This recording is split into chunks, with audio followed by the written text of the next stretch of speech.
Hello and welcome to the Dumb Sensei family. If you like my recaps, please consider subscribing. His family thinks he's a dumbass with zero magical ability, but he's secretly reincarnated with overpowered stats. Our story begins with the tale of a hero, someone who steps forward to fight sadness and help those who need it. But every hero knows they might die early, either because of betrayal or enemies. Among these heroes, one was different, feared but determined to help others, even if it meant losing himself. In the world of fate, a boy named Alan wakes up to his brother and father calling him. Alan and his brother compete, and Alan's laziness disappoints his father, though he hopes to change. When he goes to his father, he feels his disappointment. Despite his noble family, Alan doesn't have the special gift everyone else does. Ashamed, he leaves home. Alan goes east to the borderlands, looking for peace away from the fear he caused before. On his journey, he meets Beatrice, a knight fighting tough enemies. With her friend Lies in danger, Alan sees bravery and mystery. Memories show Alan past hurts and family problems, making him want to protect those who suffer because of fate. When danger comes, he decides to change fate. As the dogs chase her, she shouts the boy's name, but Alan arrives just in time to save the princess, wondering if anyone called his name.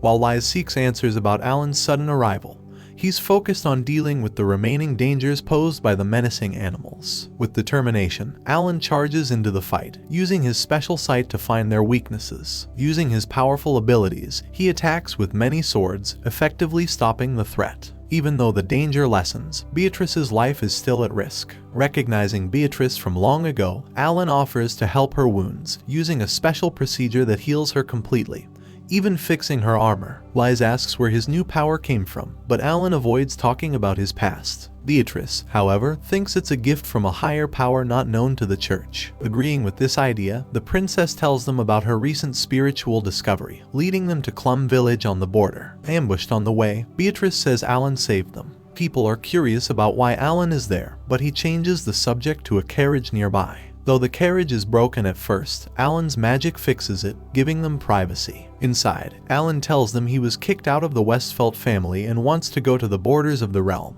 asking the princess if he can join them. Beatrice understands the crown's interests, but Princess Lies values their friendship more than royal duties. As night comes, they reach the quiet Clum village, where Alan's presence seems to stop monster attacks. They see a commotion ahead, where a man kicks a girl out of a building. Lies recognizes the girl from her vision as Akira, her arrival surrounded by mystery and intrigue. On the other hand, Akira doesn't realize the girl is talking to her, so Princess Lies introduces herself, surprised that Akira doesn't remember their previous interactions. Alan gets curious, and Beatrice explains about the special power called Valiant, given to one person in each generation, giving them strong abilities like 1,000 soldiers. In this time, Akira is the one with this powerful gift, meant to guide good and fight evil. While they talk, they get hungry, and Akira tells them she's been wandering aimlessly until finding the village, where she heard about a plan to sacrifice a child to the nearby dragon. When they find out the village agrees to let the dragon stay nearby for safety, Alan wonders why they would do that, thinking it's strange there are no monsters around. Akira agrees and says she wants to confront the dragon directly and asks for their help.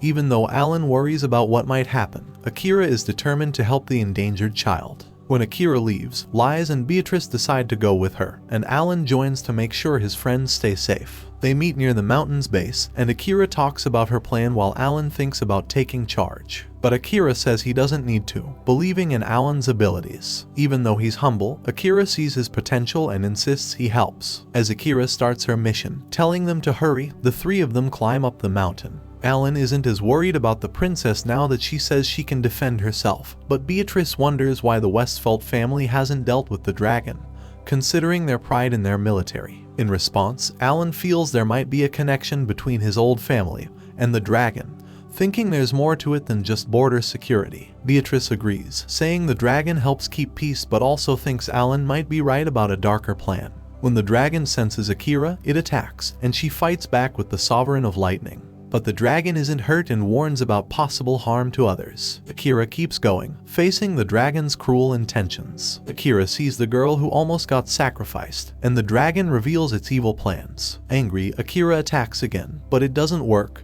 and the dragon makes fun of her. Just as the dragon is about to attack, Alan steps in and cuts off one of its wings. He protects Akira and challenges the dragon, making it angry. While Lies and Beatrice keep the child safe, Alan uses his assassin sword and hurts the dragon badly. Even though the dragon says it's invincible as the Red Dragon King, Alan doesn't give up, believing in his end-of-the-world technique. But the dragon uses them as shields, so Lies encourages Alan to keep going. Remembering his past struggles, Alan feels brave because of Lies' support and fights the dragon. Using his end-of-the-world's supreme ability, Alan's attack hurts the dragon and breaks its power, making its scales fall from the sky. When Akira wakes up and hugs the child she saved, Alan thinks about his part in saving a princess and helping a hero defeat a dragon. He realizes his destiny might not be peaceful, but Lies shows him that unexpected things can happen on a journey. But that's where this video ends, and if you haven't watched, he is summoned to save a world but abandoned for being weak. See you on the next one.